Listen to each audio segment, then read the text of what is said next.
So if you're going to ask about who was one of the most genocidal leaders in history, you'd say Hitler, right? Pol Pot. Did any of you guess King Leopold II of Belgium? Maybe. Maybe not. Because we are only taught U.S. imperial history in schools, we here at Buzzsaw think it'd be a good idea to keep you informed of historical events and figures that may have been overlooked, censored, and forgotten in the whitewashing of our history. So today we bring you the story of King Leopold II of Belgium. Now, King Leopold owned the Congo during his reign as the constitutional monarch of Belgium in the late 1800s. While owning the Congo, King Leopold was responsible for the deaths of over 10 million Congolese. Let me repeat that number one more time so you fully understand it. 10 million people of the Congo were killed during King Leopold's reign. How does this happen, and how do we get from some guy in Belgium killing 10 million Africans in the Congo, and why? Well, during the 1880s, when Europe was busy kind of dividing up the continent of Africa for its resources, King Leopold II basically came in and laid claim to the uncharted Congo Free State. Just said, it's mine. Even though, hundreds of thousands of millions of people lived there. Yeah, right. The 905,000 square miles, 76 times larger than Belgium, mind you, African rainforest held a vast fortune of rubber plantations, a commodity that was high demand in the 19th century in Europe. Yeah. And so seeing that there were these vast wealth of minerals and things that he could make money off of, in 1876, Leopold formed the philanthropic organization, the Association Internationale Africaine, or the International African Association, which sounds so lovely, and became its single shareholder. Under the guise of missionary work and the westernization of African peoples, the International African Association was a vehicle to enslave people of the Congo River Basin, simply to enrich King Leopold. That's Pretty much. all that happened. Pretty it's much. very also similar, this is sort of what happened in the United States. People came in and said, hey, you have all of this stuff. So what we're going to do is we're going to tell you that everything you think and everything you do is wrong, and we're going to take your land, and we're going to abuse you, and we're going to do it. We're going to take all the wealth out of your land. We're going to take all the wealth out of your free state that was free. In 23 years, Leopold II ruled Congo, and he massacred, like we said before, 10 million Congolese. This is how he did it, generally, just so we get an idea of how vicious this guy was and how vicious this reign was. He would cut off their hands and genitals. He would flog them to death. He would starve them and put them into forced labor just to get this, all these minerals and the rubber and all that. He would hold children for ransom and burn villages. Lovely guy, this historical figure who's on money, by the way, who he put on money. Yeah. Lovely. And how does he do this? Well, he did this because he had his private mercenary force, the Force Publique, to do his terrorizing and killing. White officers often commanded black soldiers, many of whom had been kidnapped as children during raids and then raised in like missionaries and things like that. So you kidnap the children, indoctrinate them. They have no other way to go because they're kidnapped. They've lost all their culture. And then you turn these kids, and you turn these former, members of Congress on themselves. Yeah. Great, now we're going to use you guys. Tell me a little bit about how the old Force Publique operated. So you have your charitable organization and your community police force that's just supposed to keep everything in line. One of the junior officers that was part of that had described a raid to punish a village that had protested what was going on with him, and this is what he had to say, quote, "The commanding officer ordered us to cut off the heads of the men and hang them on the village palisades, also their sexual members, and to hang the women and children on the palisade in the form of a cross," end quote. That's incredible. I mean, that's just dirty. I mean, it turns my stomach at how bad that is. We're all like, what? Was there how did Africa get where it was? It is today. How does it happen? It's guys like this. Yeah. You didn't learn this in history class. I didn't. No. You're not told these things. You're not told about it. Everything sort of, like you said, gets whitewashed. And I'll tell you why people like this get away with it. Why he isn't Hitler. Why he isn't Pol Pot. Why people don't say Leopold. What a horrible human being. That's why it's not a common thing with us. And this is how you get away with it. because Leopold II committed every one of these atrocities over the years while never stepping foot in the Congo.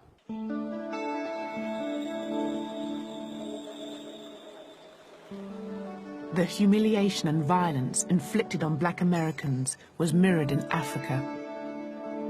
At the end of the 19th century, as Europe's powers scrambled for control of the continent's riches, the rights of the indigenous peoples were no impediment to their plans for conquest. The attitude of white people in all Europe was tabula rasa, terra incognita.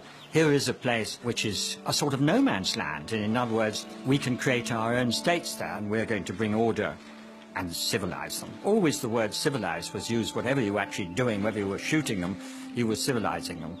The vast majority of people thought they would need, at best, a paternalistic treatment, that they would need looking after, like children.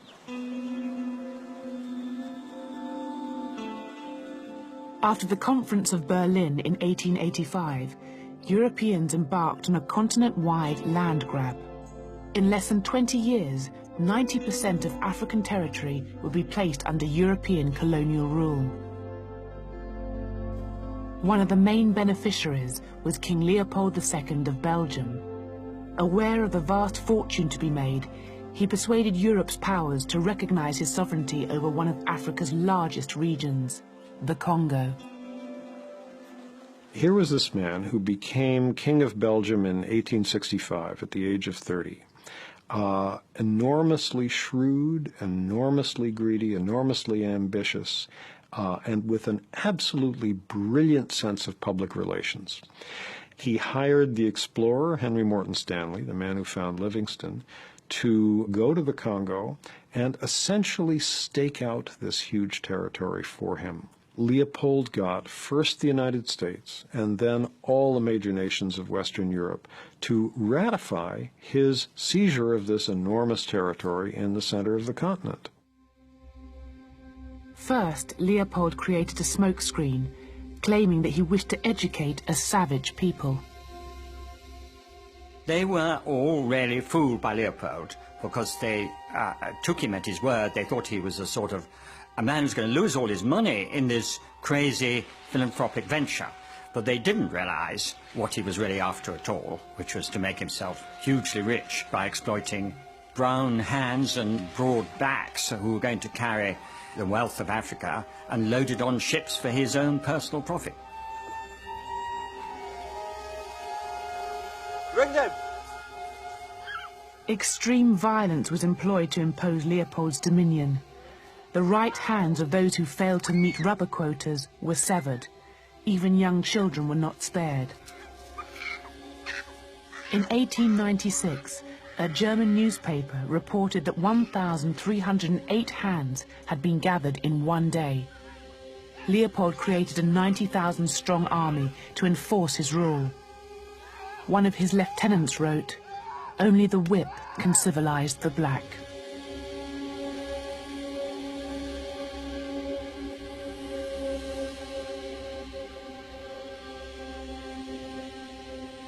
They would go into village after village. The army would seize the women of the village and hold them hostage in order to force the men of each village to go into the forest and gather a monthly quota of wild rubber. And they did this for about 20 years. And you can just very easily imagine if you have a village where the women are all being held hostage, the men are all in the forest as forced laborers for several weeks out of each month.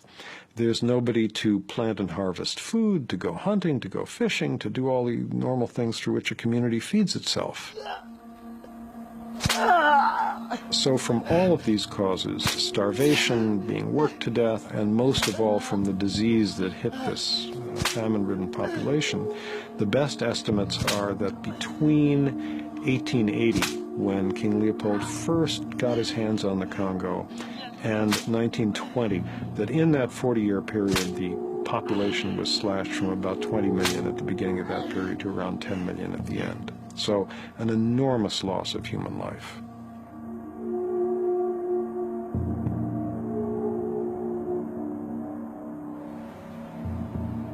Huge building projects throughout Belgium were funded by Leopold's wealth to celebrate his reign. Leopold built himself a palace, now called the Museum of Central Africa, to display his spoils. For historian Bambi Coypins, whose father is Congolese, the building embodies the myths created to justify Belgian rule in the Congo. The central hall gives you the idea of what the museum is supposed to be about. You have the central dome through which the light falls on the heart of darkness underneath, you can say. Simultaneously, the dome also presents the sky, God, and then in the central hall, underneath that representation of Leopold II, are statues of Congolese. So what you really see were the hierarchical relationships that structured the relations between the colonized and the colonizers. As a human being, I'm obviously shocked by that, because it is very clear that Africans, the way that this museum was originally set up and the way that most of the exhibitions still work, are really dehumanized because they were seen and represented as savages who really needed the help of outsiders, i.e. Europeans, to transform them into fully civilized human beings. From the late 19th century onwards, human zoos exhibiting Africans in their primitive state became popular around Europe. One of the first was housed in the grounds of Leopold's museum. The Africans were put on display so people could go and see them in very much the same way that they could look at, say, caged animals in a zoo, and their reactions were also very similar. There were notices saying that people were not allowed to throw peanuts at the Africans because that was what they did. This museum is also, in a very real sense, the only monument to Belgian colonial history left in this country. So if we dismantle the museum, there is a very great danger that we also eradicate the public memory of that colonial heritage. And once that happens, of course, one paves the way for all these people who say, well, it was not as bad as that, was it? And Leopold II really did do a great deal of good.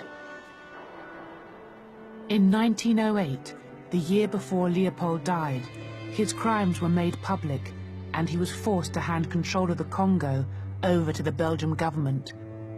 But the cruelty continued. The forced labor system did not come to an end because it was so profitable. The new Belgian Congo continued it more or less until the early 1920s. At that point, the Belgian colonial officials realized that their population was shrinking so rapidly from the effects of the forced labor system that they had to modify it. They had to make it less lethal, or otherwise they would have no labor force left. Although 10 million people died, the Congolese genocide has largely been forgotten in Europe. In the book The Heart of Darkness, the author Joseph Conrad, who witnessed the violence in the Congo, writes, "The conquest of the earth, which mostly means taking it away from those who have a different complexion or slightly flatter noses than ourselves, is not a pretty thing when you look into it too much." It was only at the end of the Second World War, when newsreels documented the Nazis' extermination of 6 million Jews, that the words genocide, Holocaust, and even racism passed into common usage. Whatever the origins of the word racism, that is when it was first coined, there's no doubt that it was first used to think about Nazi treatment of Jewish people. That was the case that gave the word racism its modern shape and meaning, in fact, brought it into use as a word, and also, therefore, brought it into use in a context where it was unequivocally clear that it was a very bad thing.